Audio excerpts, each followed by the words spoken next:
ఏంటి గన్ చూపిస్తున్నాను అనుకుంటున్నారా? అవును, అది నిజంగానే గన్నే. కానీ గన్ను రూపంలో ఉన్నటువంటి జూబ్లీ హిల్స్ నియోజకవర్గపు మ్యాప్ అది. ఈ గన్ను త్వరలో పేలబోతుంది. కానీ ఎప్పుడు పేలబోతుంది, ఎక్కడ పేలబోతుంది, ఎవరి మీదకు ఆ బుల్లెట్ దూసుకెళ్లబోతుందన్న విషయం మీకు క్లుప్తంగా ఈ కేకే వివరించబోతున్నాడు. నేను మీ KK surveys and strategies Jubilee Hills నియోజకవర్గం గురించి ఏం చెప్పబోతుందని కేవలం 4 లక్షల జూబ్లీ హిల్స్ ఓటర్లు మాత్రమే కాదు, 4 కోట్ల తెలంగాణ ప్రజలు, ప్రతి తెలుగు వాడు కూడా వెయిట్ చేస్తున్నాడు. కానీ కేకే ఆల్రెడీ ఈ పార్టీ గెలవబోతుందని చెప్పారని, లేదు ఈ పార్టీ గెలవబోతుందని KK surveys and strategies already చెప్పిందని రకరకాల ఛానల్స్ లో రకరకాల విధంగా ఆల్రెడీ ప్రమోట్ చేసుకుంటున్నారు, బ్రాండ్ ని యూజ్ చేసుకుంటున్నారు. ఇవన్నీ పక్కన పెట్టి మనమే ముందుకొచ్చి ఎందుకు చెప్పకూడదు? క్రిస్టల్ క్లియర్ గా కుండ బద్దలు కొట్టినట్టు కేకే సర్వేస్ అండ్ స్ట్రాటజీస్ ఇప్పటి వరకు జూబ్లీ హిల్స్ లో నిర్వహించినటువంటి ప్రతి శాంపుల్ ని, ప్రతి డేటాని, ప్రతి కోణంలో అనలైజ్ చేసిన ప్రతి ఇన్ఫర్మేషన్ ని మనం స్టడీ చేసినటువంటి గడిచిన 45 రోజులుగా ప్రతి డేటాని మనం ఎందుకు ప్రజల ముందు పెట్టకూడదని నేనే మీ ముందుకు వచ్చి క్లుప్తంగా వివరించబోతున్నాను. బ్యాక్గ్రౌండ్ తెలియని వాళ్ళకి ఇక్కడ కొద్దిగా 2 మినిట్స్ బ్యాక్గ్రౌండ్ చెప్పేదని ప్రయత్నిస్తాను. గడిచిన 3 సార్లు ఇక్కడ మాగంటి గోపీనాథ్ గారు ఇక్కడ ఎమ్మెల్యేగా కంటిన్యూ అవుతున్నారు. లాస్ట్ ఒక 5-6 నెలల క్రితం ఆయన మరణించడంతో ఇక్కడ బై ఎలక్షన్స్ రావడం జరిగింది. అలాగే లాస్ట్ టైం అజారుద్దీన్ గారు కంటెస్ట్ చేశారు కాంగ్రెస్ నుంచి. దాని ముందర 2 సార్లు నవీన్ యాదవ్ గారు కంటెస్ట్ చేసి ఓడిపోవడం జరిగింది. అలాగే గడిచిన 2 సార్లు బీజేపీ నుంచి మనకు దీపక్ రెడ్డి గారు ఇక్కడ కంటెస్ట్ చేశారు. ఇక్కడ క్యాండిడేట్స్ అనౌన్స్మెంట్ సెంట్రల్ పార్టీస్లో ఉన్న డిలే వాళ్ళకి నెగిటివిటీ అవుతుంటుంది. అలాగే లోకల్ పార్టీకి ఉన్న అడ్వాంటేజ్ ఏంటంటే క్యాండిడేట్ ముందుగా అనౌన్స్ చేయడం వల్ల వాళ్ళు డోర్ టు డోర్ వెళ్ళడానికి, ఎలక్షన్ ఇంజనీరింగ్ ప్లాన్గా చేయడానికి, ఎవరీ బూత్ కవర్ చేయడానికి, స్ట్రాటజికల్గా ప్లాన్ చేసుకునేదానికి మోర్ అడ్వాంటేజ్ ఉంటుంది. సో అలాగే ఇక్కడ ముస్లిం ఓట్ బ్యాంకింగ్ ప్రధానంగా జూబ్లీ హిల్స్ నియోజకవర్గంలో మోర్ దెన్ 1,00,000 ఓట్లు ఉంటాయి. కాబట్టి మైనారిటీ ఓట్ బ్యాంక్ ఎటు షిఫ్ట్ చేసుకుంటున్నారు, ఎవరు షిఫ్ట్ చేసుకుంటున్నారు, దానికి ఎటువంటి స్ట్రాటజీస్ ప్లాన్ చేసుకుంటున్నారు, ఎక్కడెక్కడ టార్గెట్ చేస్తున్నారు అనేది ప్రధానంగా ఓట్ బ్యాంకింగ్ షిఫ్ట్ అయ్యేదానికి ప్రధాన భూమిక పోషిస్తుంది. అలాగే ఒక క్యాండిడేట్ రైట్ అయినప్పటికీ కూడా ఒక పార్టీ మీద వ్యతిరేకత ఉంటే క్యాండిడేట్ ఎంత మంచి పర్సన్ అయినా, ఎంత రైట్ పర్సన్ అయినా, అది బీఆర్ఎస్ కావచ్చు, కాంగ్రెస్ కావచ్చు, బీజేపీ కావచ్చు, పార్టీ మీద ఉన్న వ్యతిరేకతను కూడా ఆ భారం కంప్లీట్గా క్యాండిడేట్ మీద పడి ఆ క్యాండిడేట్ బలంగా ఉన్నప్పటికీ కూడా దాన్ని పుష్ చేయడానికి చాలా కష్టసాధ్యం అవుతుంది. సో ఇవన్నీ చాలా సమీకరణాలు ఉన్నాయి. మరి ఏ డివిజన్లో ఎలా ఉంది, ఏ బూత్కి ఏ డివిజన్లో ఎక్కువ అడ్వాంటేజ్ పడుతున్నాయి, ఇవన్నీ మనం కూలంకుషంగా డిస్కస్ చేసుకోవాలంటే ఎవ్రీ డివిజన్ అనలిస్ట్ మనకు తెలుసుకోవాలి. చూద్దాం ఎవ్రీ డివిజన్ ఎలా ఉంది, ఏ పార్టీకి అడ్వాంటేజ్ ఉంది, ఏ పార్టీకి డిసడ్వాంటేజ్ ఉంది. చూద్దాం ఒక్కొక్కటిగా. బోరబండ ఎవరికి గుదిబండ కాబోతుంది, ఎర్రగడ్డ ఎవరి వైపు ఉంది, అలాగే మనం చూసుకుంటే రెహమత్ నగర్ జెండా ఎవరి వైపు రెపరెపలాడబోతుంది, అలాగే షేక్పేట ముఖ్యంగా ఎవరిని షేక్ చేయబోతుంది, అలాగే శ్రీనగర్ కాలనీ చిన్నదైనప్పటికీ ఎవరి వైపు చూస్తుంది, అలాగే మనకు వెంగళరావు నగర్ యొక్క సెటిలర్స్ ఎటువైపు మొగ్గు చూపుతున్నారు, యూసఫ్ కూడా యూత్ ఏ పక్షాన ఉంది. ఇలా మనం ప్రతి ఒక్కటి క్షుణ్ణంగా తెలుసుకుందాం. బోరబండ నుంచి మనకు యూసఫ్ కూడా వరకు ప్రతి ఒక్క డివిజన్ గురించి క్షుణ్ణంగా మాట్లాడుకుందాం. బోరబండ, మరి బోరబండ ఎవరికి గుదిబండ కాబోతుంది అనేది మనం క్లియర్ గా తెలుసుకుందాం.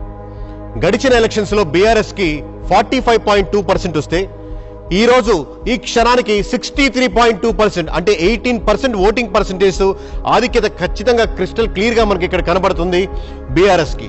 అలాగే మనకు కాంగ్రెస్ కి చూసుకుంటే గడిచిన ఎలక్షన్స్ లో 34.5% ఉంటే ఈ రోజు ఈ క్షణానికి 31.6% అంటే లాస్ట్ పడ్డ ఎలక్షన్స్ కంటే కూడా ఇంకా 2.9% ఎలక్షన్స్ లో ఈ క్షణానికి తగ్గేదానికి ఎక్కువ అవకాశం కనబడుతుంది.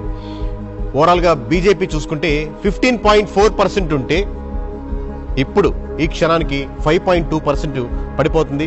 ఆల్మోస్ట్ 10% డిఫరెన్స్ మనకు కనబడుతుంది ఇక్కడ. సో ఓవరాల్ గా బోరబండ పొజిషన్ మన 3 పార్టీలు పక్కన పెట్టి చూసుకుంటే బీఆర్ఎస్ కి 63.2%, కాంగ్రెస్ కి 31.6%, అలాగే బీజేపీకి 5.2%. అంటే ఇక్కడ ఖచ్చితంగా 31.6% ఓటింగ్ పర్సెంటేజ్ ఆధిక్యత బీఆర్ఎస్ కి మనకు క్లియర్ గా కనబడుతుంది. బోరబండ గుదిబండ కాంగ్రెస్ వైపు అవుతుంది. బోరబండ జయం అనేది ఖచ్చితంగా బీఆర్ఎస్ వైపు ఉంది. రెహమత్ నగర్ జెండాలు ఎటువైపు రెపరెపలాడుతున్నాయో అనేది ఇప్పుడు మనం చూద్దాం.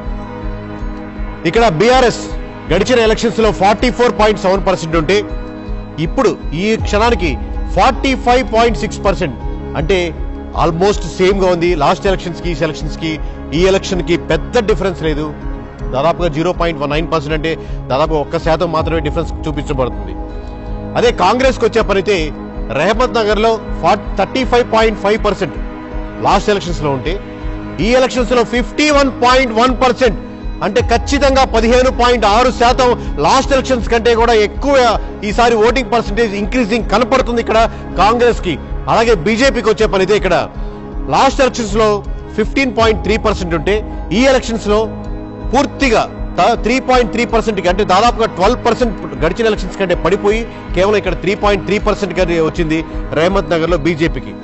సో ఓవరాల్గా ఇప్పుడు రెహమత్ నగర్ చూసుకుంటే బీఆర్ఎస్కి 45.6%, అలాగే కాంగ్రెస్కి 51.1%తో ఖచ్చితంగా రెహమత్ నగర్ %% పైన నాకు వస్తుందని కాంగ్రెస్ కంఠాపదంగా క్లారిటీగా క్రిస్టల్ క్లియర్గా ఇక్కడ చెప్పేదానికి అవకాశం ఉంది. ఓటింగ్ పర్సెంట్లో రెహమత్ నగర్ మోర్ దెన్ ½ % వస్తుందని, అలాగే బీజేపీకి ఇక్కడ కేవలం 3.3% వస్తుంది.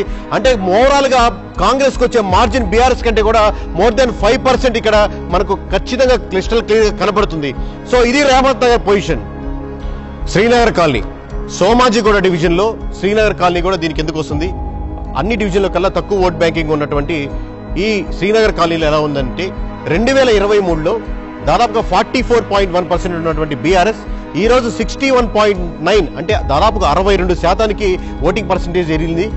అంటే దాదాపుగా 17.8% ఓటింగ్ పర్సంటేజ్ మనకు ఇక్కడ ఖచ్చితంగా ఇంక్రీజ్ కనబడుతుంది.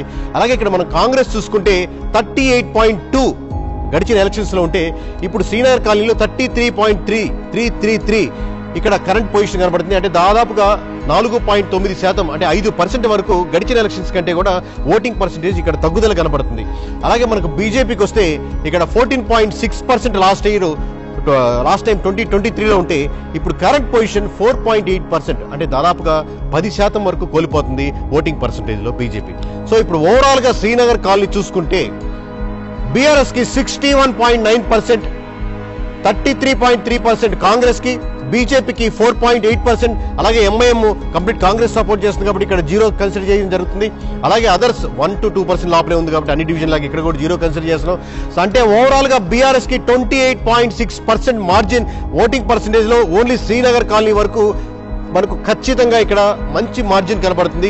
సో ఓవరాల్ గా బీఆర్ఎస్ కి ఇక్కడ 28.6% మార్జిన్ ఓటింగ్ పర్సంటేజ్ లో చిన్నదైనప్పటికీ కూడా దీంట్లో ఎక్కువ మార్జిన్ మనకు చూపించగలుగుతుంది. ఇది సోమాజిగూడ డివిజన్ పొజిషన్. వెంగళరావు నగర్ మొత్తం నియోజకవర్గంలో ఎక్కువ సెటిల్స్ ఉన్నటువంటి నియోజకవర్గం వెంగళరావు నగర్. సో ఇప్పుడు చూద్దాం, బీఆర్ఎస్ కి గడిచిన ఎలక్షన్స్ లో 45.4% వస్తే ఇప్పుడు కరెంట్ పొజిషన్ 46.1%, అంటే దాదాపుగా సేమ్ గా ఉంది, పెద్ద మార్పు లేదు గడిచిన ఎలక్షన్స్ కి ఈ ఎలక్షన్స్ కి. అలాగే కాంగ్రెస్ తీసుకుంటే మనం 36.5% లాస్ట్ టైం వస్తే ఈసారి బాగా పెంచుకుంటుంది, దాదాపుగా 48.5% ఓటింగ్ పర్సంటేజ్ వచ్చేదానికి అవకాశం ఉంది. అంటే దాదాపుగా 12% ఇంక్రీజ్ ఉంది గడిచిన ఎలక్షన్స్ తో కంపేర్ చేసుకుంటే. ఓవరాల్ గా మనం చూసుకుంటే బీఆర్ఎస్ కి ఇక్కడ 46.1% ఉంటే కాంగ్రెస్ కి 48.5% ఉంది. అలాగే బీజేపీకి ఇక్కడ 5.5% ఉంది. సో ఇక్కడ ఖచ్చితంగా దాదాపుగా 2% ఓట్ బ్యాంకింగ్ మార్జిన్ తో అడ్వాంటేజ్ తో కాంగ్రెస్ ముందంజలో ఉంది. ఓవరాల్ గా వెంగళరావు నగర్ సెటిల్స్ ఎక్కువగా ఉన్నటువంటి డివిజన్ ఇది మొత్తం నియోజకవర్గంలో. సో వెంగళరావు నగర్ లో మనకు ఖచ్చితంగా 48.5% తో ఇప్పటికైతే కాంగ్రెస్ అడ్వాంటేజ్ లో ముందంజలో ఉందని మనం ఖచ్చితంగా చెప్పుకోవచ్చు. ఇప్పుడు మనం చూద్దాం ఎర్రగడ్డ. ఎర్రగడ్డ ఎవరి వైపు ఉందనేది క్రిస్టల్ క్లియర్ గా మనం 1 by 1 తెలుసుకుందాం. గడిచిన ఎలక్షన్స్ లో బీఆర్ఎస్ కి ఇక్కడ 45.8%, అంటే 2023లో 45.8% ఉంటే ఇప్పుడు 61.6%, అంటే 15.8% క్రిస్టల్ క్లియర్ గా ఆధిక్యత కనపడుతుంది. గడిచిన ఎలక్షన్స్ కంటే కూడా ఇంకా మెరుగ్గా ఇక్కడ బీఆర్ఎస్ మనకు చూడగలుగుతున్నాం. అలాగే మనకు ఎర్రగడ్డలో కాంగ్రెస్ పరిస్థితికి వస్తే 2023లో 32.4% ఉంటే ఇప్పుడు కరెంట్ పొజిషన్ 31.7%, అంటే చిన్న డిఫరెన్స్ తో మాత్రమే ఉంది. 0.7% తో గడిచిన ఎలక్షన్స్ కంటే తగ్గుదల కనబడుతుంది కాంగ్రెస్ పార్టీకి. అలాగే ఇక్కడ మనం బీజేపీకి వస్తే 14.3% 2023లో ఉంటే దాంట్లో సగం భాగం పడిపోయింది, ఆల్మోస్ట్ 6.7%, అంటే 7.6% తగ్గుదల కనపడి ఇప్పుడు కేవలం 6.7% మాత్రమే ఉంది. ఓవరాల్ గా చూసుకుంటే ఎర్రగడ్డలో కంప్లీట్ గా ఇప్పటి పొజిషన్ 61.6% బీఆర్ఎస్ కుంటే 31.7% కాంగ్రెస్ కుంది. అలాగే బీజేపీకి 6.7% ఉంది. ఎంఐఎం కంప్లీట్ గా కాంగ్రెస్ సపోర్ట్ చేస్తుంది కాబట్టి అది 0గా చేశాం. అలాగే అదర్స్ కి ఇక్కడ చాలా తక్కువ, అంటే 2 నుంచి 1 లోపల వస్తుంది. ఎక్కువ మంది కంటెస్ట్ చేస్తున్నప్పటికీ దాన్ని మనం కన్సిడర్ చేయట్లేదు, తక్కువ శాతం ఉంది కాబట్టి. సో ఓవరాల్ గా ఇక్కడ చూసుకుంటే సో 29.9% బీఆర్ఎస్ కి క్రిస్టల్ క్లియర్ గా ఇక్కడ మంచి మార్జిన్ కనబడుతుంది. ఈ ఎర్రగడ్డలో ఎవరి వైపు అనేది ఒకవైపే ఉన్నట్టు క్రిస్టల్ క్లియర్ గా మనకు 61.6%తో బీఆర్ఎస్ క్రిస్టల్ క్లియర్ గా మార్జిన్ తో మంచి మార్జిన్ తో ముందుకెళ్తుంది. చూద్దాం షేక్పేట్ వైపు. షేక్పేట్ మరి ఈసారి ఎవరిని షేక్ చేయబోతుందో మనం తెలుసుకుందాం. గడిచిన ఎలక్షన్స్ లో 2023లో బీఆర్ఎస్ కి 33.6% ఉంటే ఇప్పటి కరెంట్ పొజిషన్ 60.1%, 26.5% ఆధిక్యత మనకు ఖచ్చితంగా ఇక్కడ కనబడుతుంది. ఇది చాలా అనూహ్య పరిణామం, ఎందుకంటే షేక్పేట్ లో ఈ విధంగా రావడం అనేది మొట్టమొదటిసారి రాబోతుంది. అలాగే కాంగ్రెస్ కి 2023లో 37.1% ఉంటే ఈసారి కరెంట్ పొజిషన్ 33% ఉంది. ఇక్కడ ఖచ్చితంగా నేను ఒక విషయం ఎక్స్ప్లెయిన్ చేయాలి. 45 డేస్ బ్యాక్ మేము ఇక్కడ మొదలు పెట్టినప్పుడు డేటాను అనలైజ్ చేస్తున్నప్పుడు, ప్రీవియస్ డేటా మేము అబ్జర్వ్ చేసినప్పుడు ఖచ్చితంగా షేక్పేట్ బీఆర్ఎస్ కంటే ముందంజలో ఉంటుంది అన్న ఆలోచనతో, అన్న దృక్పథంతో మొదలుపెట్టాం. ఇంకొకటి ఏంటంటే ఎంఐఎం కూడా కంప్లీట్గా సపోర్ట్ చేస్తుంది కాబట్టి ఖచ్చితంగా షేక్పేట్ మటుకు బీఆర్ఎస్ కంటే చాలా ఎక్కువ లీడ్లో ఉంటుంది అనుకున్నాం. బట్ ఓవరాల్గా డేటా ఎవ్రీడే అబ్జర్వ్ చేస్తున్నప్పుడు, మీకు ఓవరాల్ కన్సాలిడేట్ చేసినప్పుడు 2023తో పోల్చినప్పటికీ 33% ఈ రోజు పొజిషన్ ఉందంటే, అంటే దాదాపుగా 4.1% ఇంకా తగ్గుదల కనబడుతుంది. ఏది ఈవెన్ ఎంఐఎం సపోర్ట్ చేస్తున్నప్పటికీ కూడా. సో కంప్లీట్గా ఆ ఓట్ బ్యాంకింగ్ ఏదైతే ఉందో సపోర్ట్ చేస్తున్నప్పటికీ కూడా అది బీఆర్ఎస్గా కన్వర్ట్ చేసుకుంటుంది అని మనకు క్లారిటీగా ఇక్కడ కనబడుతుంది. అలాగే మనం చూసుకుందాం బీజేపీ వైపు. బీజేపీ 2023లో 15.9% ఇక్కడ కనపడుతున్నాయి. కరెంట్ పొజిషన్ 6.9%, అంటే దాదాపుగా పోయినసారి పడ్డ దాంట్లో సగం భాగం ఓట్ బ్యాంకింగ్ ఇక్కడ కోల్పోతుంది. 9% ఓట్ బ్యాంకింగ్ ఇక్కడ కోల్పోయి అది కేవలం ఇప్పుడు 6.9% ఉంది. సో ఓవరాల్ గా షేక్పేట్ మనం చూసుకుంటే బీఆర్ఎస్ కంప్లీట్ గా ఇక్కడ మెజారిటీ చూపిస్తుంది. 60.1%తో 60.1%తో మెజారిటీ చూపిస్తుంది. అలాగే కాంగ్రెస్ కేవలం ఇక్కడ 33%తో ఆగిపోతుంది. అలాగే బీజేపీ ఇక్కడ 6.9%తో ఉంది. అలాగే ఇక్కడ ఎంఐఎం కంప్లీట్ గా కాంగ్రెస్ సపోర్ట్ చేస్తుంది కాబట్టి అది కన్సిడర్ చేయట్లేదు. అలాగే అదర్స్ కి ఇక్కడ 1 to 2% మాత్రం లోపలే ఉంటుంది కాబట్టి అది కూడా మనం కన్సిడర్ చేయట్లేదు. సో ఓవరాల్ గా చూసుకుంటే ఇది షేక్పేట్ 27.1%తో బీఆర్ఎస్ క్రిస్టల్ క్లియర్ మార్జిన్ కనబడుతుంది.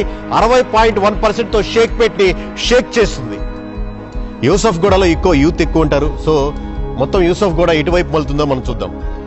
గడిచిన ఎలక్షన్స్ లో 2023లో 46% యూసఫ్గూడలో ఓటింగ్ పర్సెంటేజ్ ఉంటే కేవలం 1% పెంచుకొని ఇప్పుడు దాదాపుగా 47.1% మాత్రమే బీఆర్ఎస్ ఇక్కడ ఓటింగ్ పర్సెంటేజ్ పెంచుకోగలుగుతుంది.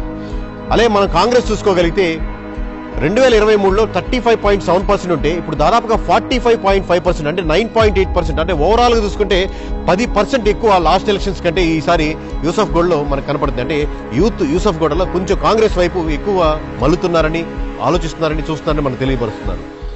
అలాగే మనకు బీజేపీ చూసుకుంటే 2023లో 14.2%, దాదాపు 15% వరకు ఉన్నది సగం పడిపోయి దాదాపుగా 7% వరకు పడిపోయింది.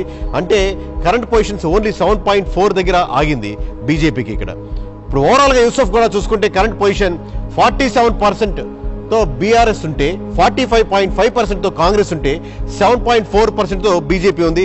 ఇక్కడ ఎంఐఎం కాంగ్రెస్ సపోర్ట్ చేస్తుంది కాబట్టి అన్ని డివిజన్ లాగా ఇక్కడ మనం కన్సిడర్ చేయట్లేదు. అలాగే అదర్స్ కూడా 1 or 2% లోపలే ఉంటుంది కాబట్టి యథావిధంగా మనం కన్సిడర్ చేయట్లేదు. కానీ ఓవరాల్ చూసుకుంటే నువ్వా నేనా పోటీగా ఉంది ఇక్కడ. కేవలం ఈ రోజు ఈ క్షణానికి 1.6% బీఆర్ఎస్ మార్జిన్ తో ఉన్నప్పటికీ అది 1% అటు ఇటుగా మారచ్చు. సో మొత్తం యూసఫ్గూడ మటుకు ప్రతి రోజు 1% పైకి కిందగా మనకు ఎవ్రీడే డేటా మారుతుంది. యూసఫ్గూడ మటుకు నువ్వా నేనా అన్నట్టుగా ఉంది BRS versus Congress position. So ఇప్పటి వరకు ఇది అండి 7 డివిజన్లు చూసాం. 7 డివిజన్లో గడిచిన ఓట్ బ్యాంకింగ్ ఎలా ఉంది, ఈ రోజు ఈ క్షణానికి ఇప్పటి వరకు ఎలా ఉంది ఓట్ బ్యాంకింగ్ అనేది మీకు క్షుణ్ణంగా ఎక్స్ప్లెయిన్ చేయడం జరిగింది. ఇది ఒక్కరోజు 2 రోజుల్లో చేసింది కాదు. గడిచిన 45 రోజులుగా మేము ఎవ్రీ డివిజన్లో క్రిస్టల్ క్లియర్గా అబ్జర్వ్ చేస్తూ క్షుణ్ణంగా ప్రతి క్యాస్ట్ని, ప్రతి కమ్యూనిటీని, ప్రతి వర్గాన్ని టచ్ చేస్తూ దాన్ని మనం శాంప్లింగ్ విధానంలో చూస్తూ అబ్జర్వ్ చేస్తూ ఉన్న మీ డేటా. ఎందుకు మరి కొన్ని డివిజన్స్లో మీకు చాలా డిఫరెన్స్ కనపడుతుంది అనేది మీకు ఒక డౌట్.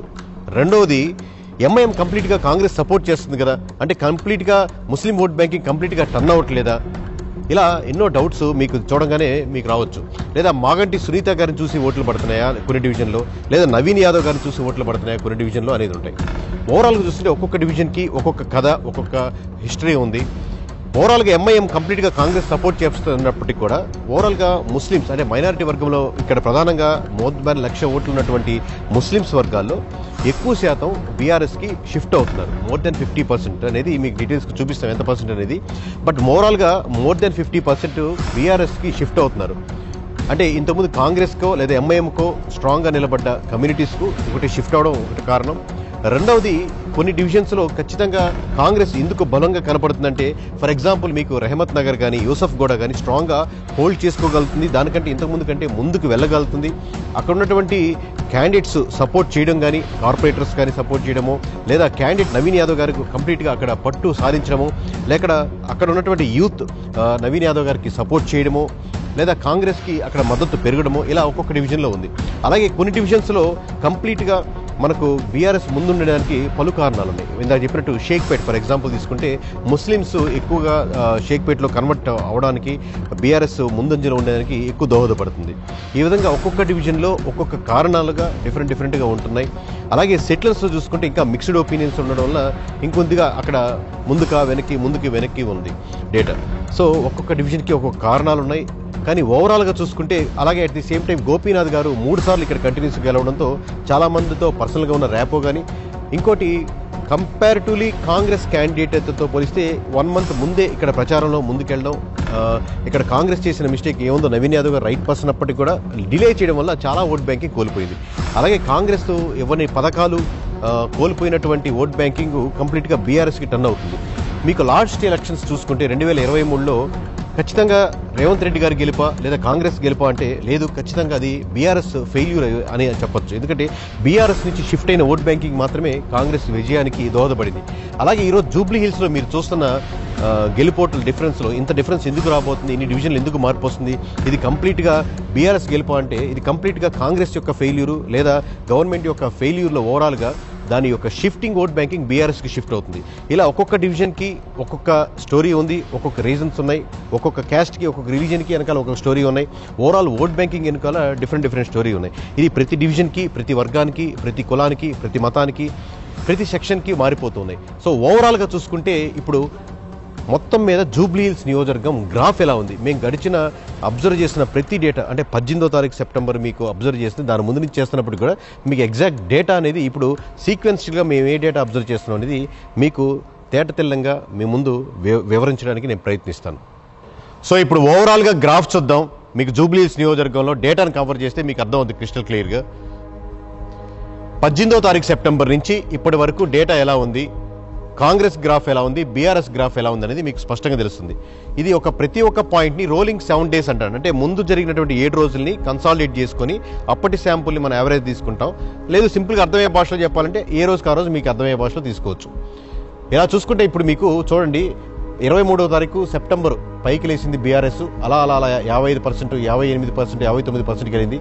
మళ్ళీ ఎప్పుడైతే నవీన్ యాదవ్ గారు టికెట్ అనౌన్స్ చేశారు కాంగ్రెస్ తరపు నుంచి, అక్కడ మీకు క్లోజ్గా మార్జిన్ ఇప్పుడు చూడండి క్లోజ్గా వచ్చింది, అలాగే దగ్గరగా తీసుకొచ్చింది. ఆ టైంలో అన్స్టేబిలిటీ కనపడింది, దగ్గరికి వచ్చింది. కానీ మళ్ళీ గడిచిన 15వ తారీఖు, 16వ తారీఖు, 17వ తారీఖు, 18, 21, 22, 23, 30 తారీఖు వచ్చేసరికి అంటే మనం ఇప్పుడు రికార్డ్ చేస్తున్న సమయంకి వచ్చేసరికి కరెక్ట్గా దాదాపుగా 17% డిఫరెన్స్ ఉంది. అంటే 37.8 కాంగ్రెస్ ఉంటే 55.2% దాదాపుగా బీఆర్ఎస్ ఉంది. అంటే దాదాపుగా 17-18% మీకు కనపడుతున్నప్పుడు చాలా హ్యూజ్ డిఫరెన్స్ అనమాట. మీకు కంపారిటివ్లీ బీజేపీ మధ్యలో క్యాండిడేట్ అనౌన్స్ చేసినప్పుడు కొద్దిగా పెరిగింది, దాదాపుగా 7%కి వచ్చింది. ఎంఐఎం ఇప్పుడు కన్సిడర్ చేయట్లేదు, ఎందుకంటే కంప్లీట్ కాంగ్రెస్ సపోర్ట్ చేస్తుంది కాబట్టి 17-18% ఇది వెరీ హ్యూజ్ పర్సెంటేజ్. ఇక్కడ 2 ఫ్యాక్టర్స్ మనం కన్సిడర్ చేయొచ్చు. ఒకటి గవర్నమెంట్లో ఉంది కదా, గవర్నమెంట్ అడ్మినిస్ట్రేషన్ పరంగా కానీ రకరకాల విధాలుగా దానికి ఫోర్స్ చేయడానికి కానీ దానికి అడ్వాంటేజ్ ఎక్కువ ఉంటుంది. కరెక్ట్ 100%. సో 3-4% లేదా 3-5% గవర్నమెంట్లో ఉన్న ఏ పార్టీకైనా ఒక యాడ్ అడ్వాంటేజ్ ఉంటుంది. ఆ 3% పుల్ చేయొచ్చు. At the same time other angle ఏంటంటే ఎనీ సర్వే నాట్ ఓన్లీ ఇక్కడండి, ఇండియాలో ఎక్కడ చేసినా మీకు అపోజిషన్ వాళ్ళకి, ఓడిపోతున్న వాళ్ళకి లేదా ఓడిపోయిన ఉన్న వాళ్ళకి దాదాపుగా 50% ఉంది అంటే దాదాపు అది 55% రియాలిటీ అనమాట. అంటే రియాలిటీలో ఉన్నదానికంటే కూడా తక్కువ చెప్తారు. ఎందుకంటే అపోజిషన్లో ఓడిపోయిన ఉన్న వాళ్ళకి మేము ఖచ్చితంగా ఆ పార్టీకి ఓటేస్తాం అని చెప్పిన దానికి డిఫరెన్స్ ఉంటుంది. సో మనకి యాక్చువల్లీ కనపడుతున్న దానికంటే ఇంకా ఎక్కువ ఉండొచ్చు. బట్ రేపు పొద్దున ఎలక్షన్స్ జరిగే దాంట్లో కాంగ్రెస్కు ఉన్న అడ్వాంటేజ్ బీఆర్ఎస్కి ఉండదు కాబట్టి అది తగ్గచ్చు. సో ఇక్కడ ఈ కాంగ్రెస్ పెంచుకునే 4%, బీఆర్ఎస్ కనపడిన 4%, ఈ రెండు సమానం అయిపోయి దాదాపుగా ఒక 2-3% ఇదే పర్సెంటేజ్లో రేపు పొద్దున ఆగేదానికి స్కోప్ ఉంది. ఈ రోజు వరకు చూసుకుంటే 17-18% డిఫరెన్స్ ఉందంటే ఇది హ్యూజ్ పర్సెంట్. దీన్ని తిప్పి మలచాలంటే దాదాపుగా అసాధ్యంలాగే ఉంటుంది. 17-18% కనపడుతుందంటే ఈ రోజుకి ఖచ్చితంగా జూబ్లీ హిల్స్లో గెలిచేదానికి బీఆర్ఎస్కే 100% స్కోప్ ఉంటుంది. ఈ క్షణానికి మనకు ఈ డేటా ఇలాగే కనపడే ఇదే ఫ్లో కొనసాగితే మటుకు ఆల్మోస్ట్ ఇంపాసిబుల్ కేసు ఇది రివర్స్ అవ్వడం. సో ఓవరాల్గా ఇదండి Jubilee Hills KK surveys and స్ట్రాటజీస్గా ఫైనల్ నెంబర్స్ మీ ముందు పెట్టడం జరిగింది. ఎక్కడెక్కడో ఎవరెవరో మన డేటాని లేకపోతే ఈ విధంగా ఉండొచ్చేమో చెప్పడం, లేకపోతే వేరే దాని గురించి అనలైజ్ చేయడం కాకుండా మేమే మీ ముందుకు వచ్చి ఇప్పటి వరకు మేము అబ్జర్వ్ చేస్తున్నటువంటి డేటా ఇది. సో కంప్లీట్గా ఇప్పుడు 12-13% క్రిస్టల్ క్లియర్గా మనకు క్లారిటీగా స్పష్టంగా బీఆర్ఎస్కి మెజారిటీ కనబడుతుంది అనేది మన డేటా డివిజన్ల వారీగా, సెక్షన్ల వారీగా దాని బ్యాక్గ్రౌండ్ ఏంటి ప్రతి ఒక్కటి మీ ముందు పరచడం జరిగింది, వెల్లపరచడం జరిగింది. So credibility is very important for any organisation. ఒక్క అడుగు ముందుకు కానీ ఒక్క అడుగు వెనక్కి కానీ ఎవరో ఫోర్సుల వల్ల కానీ లేకపోతే ఎవరో బెదిరింపుల వల్ల కానీ ఎవరో బుజ్జగించడం వల్ల కానీ కేకే సర్వీస్ అండ్ స్ట్రాటజీస్ ఎప్పుడు తీసుకోదు. 0.0001% కూడా మార్చమంటే ప్రాణం పోయినా మార్చే పరిస్థితి లేదు. మీ ముందు తేట తెల్లంగా ఇప్పటి వరకు మా దగ్గర ఉన్న డేటాని వ్యక్తపరిచాం. ఇప్పుడే కాదు ఇంతకు ముందైనా కానీ రేపైనా కానీ ఏం అనుకుంటున్నామో ఏం చేసామో అదే మీ ముందు పెడతాం. సైనింగ్ ఆఫ్ మీ కేకే.